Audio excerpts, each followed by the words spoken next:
Hello, today we're talking to three very important people who bring us the Belleville Roots concert series, which I believe has become, in a very short time, a major institution of Newburyport. There's lots of good reasons to live in Newburyport.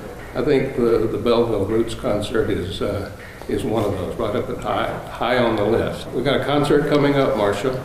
Can you tell us about Skipper's Alley? Sure, yeah. It's going to be Friday, March 2nd, and it's going to be an entire evening all about Irish, with traditional Irish music. But also we're going to have a lot of just trying to get everybody warmed up for St. Patrick's Day, because it's a little early, being March 2nd, but it'll be fun. We're planning to have some Irish food, appetizers, complimentary, that some local people have made and are donating. We're going to have Irish beer, or some beer from Newburyport Brewery Company. And we're also going to have the dancers from the Bracken School of Dance in Salisbury. So they're very well-known, very talented students that are going to be dancing here. That's an exciting group. Yeah, they're terrific. They've actually performed at almost all of them, I believe. So they bring in all their costumes and everything. It's a great community event that way. And also we have a few artisans from the community. There's a couple people who are going to have Irish-themed things to show and for the community to either purchase or just to sort of show off. So the idea is to have it all be an evening of everything Irish, and the feature really is the band that Ken can talk more about. Tell us about Skipper's Alley. They are colorful, highly energetic. They're youthful, and they sort of have a punk type energy, but also have a tremendous respect for traditional music. They also have learned from a lot of the great, really traditional Irish players and singers. Lots of really great singing and playing, highly infectious music. For those who want to get up and dance, there's room to do that. There's a room here to dance? That'd be great. So you can dance and listen to music, have a little beer and some food.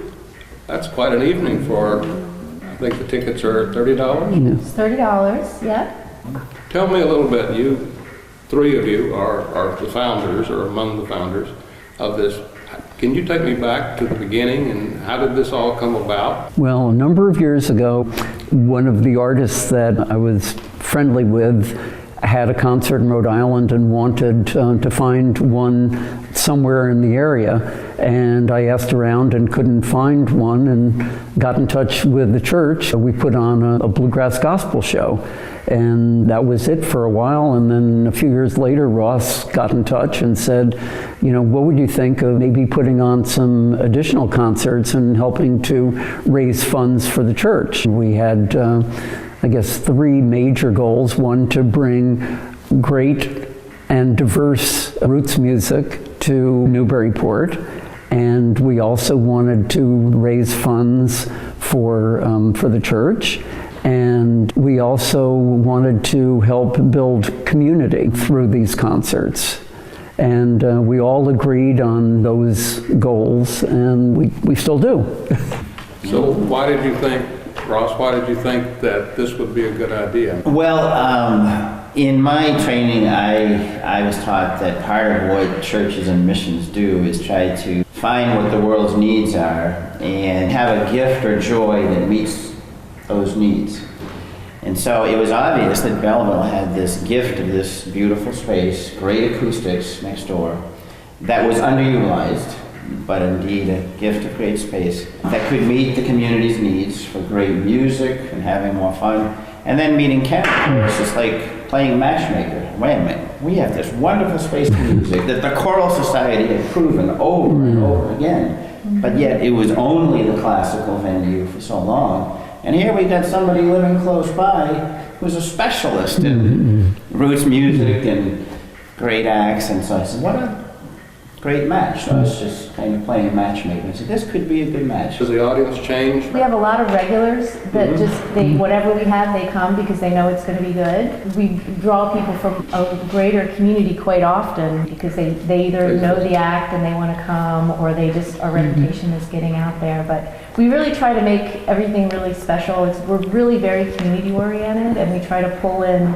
if it's an Irish band, we try to bring in people that are connected to Irish music or Irish culture. We do 5 or 6 concerts a year. We have spring season and fall season, and it really just depends on who we're able to bring in, and then we sort of work around what we can do. The best part is just the buildings are filled with people and filled with great music now. So, Marcia, tell us about the rest of the season. Yeah, for the next two concerts, after the March 2nd Irish one, the next one is Bluegrass and Beyond. It's featuring Della Mae, and I'll let Ross or Ken talk about them. That's on Saturday, April 14th. That'll be a really fun night also, but they're amazing. They've been here before. Yeah, Della Mae is an all-women, started out doing bluegrass, and then they've expanded beyond that, doing Americana. Now, And then Cheryl Wheeler. And then the one on... Who is a stitch, a total riot. Yeah. She's a lot of fun. She has a big following also. She's on Friday, May 18th. where comedy is just as important as the folk guitar skills.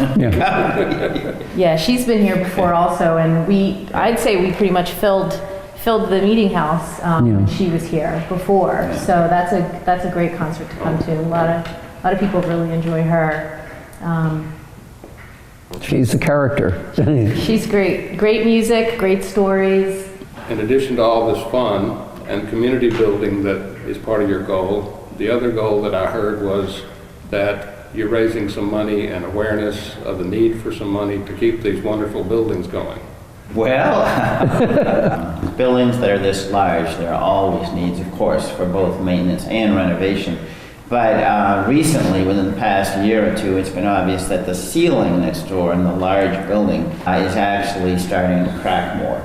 Yeah, and so that it cracked more, and it's plaster ceilings. So there are little bits of plaster that have fallen. And we can't continue like that indefinitely, of course, because then there can be actual safety hazards. It's been repaired where it cracked. People went up and took out anything that was loose. But we do need to move steadily on raising money to fix the plaster and do something, either re-plaster or some other fancy covering or renovation that will make it safe. So the ongoing monies, especially in this next year, will go towards the ceiling project next door. Marcia, you've told me how much this concerts have raised for the benefit of the church. Yeah, they have. Since we started in 2010, Belleville Roots has been contributing back to the church in things, everything from improvements to the buildings to just regular maintenance, and we've given back as Belleville Roots back to the church community almost $40,000. Wow, that's great. In donations as well as improvements to the buildings, things like electrical, that also helped the concerts too, improvements and some sound improvements and things like that. So we're really proud of that. We're really proud of that. It's a lot of hard work. The committee is all volunteers. We have a whole team of people that come and help out the nights of the concerts also with setting up. We have people that sell concessions, and that money goes back to the church too. So it's a real community effort. Our committee is made up of community members as well as some church members. It's kind of 50-50 because it's people that came out who just love music or they want to help maintain these historic buildings. The meeting house is 150 years old. It was built 1867, so it's beautiful. It's one of a kind building. It's a real treasure. And the acoustics in there are just outstanding. It's been called the best acoustics on the North Shore,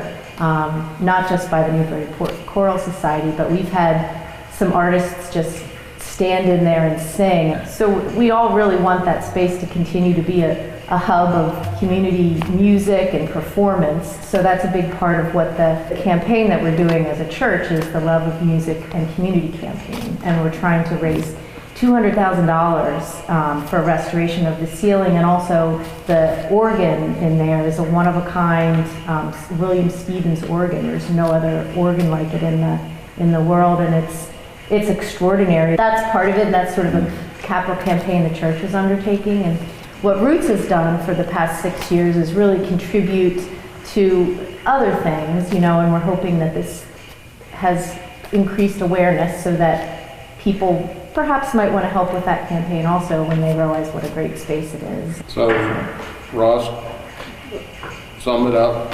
This is a night of fun, a night of great lots music, yep, and you do good.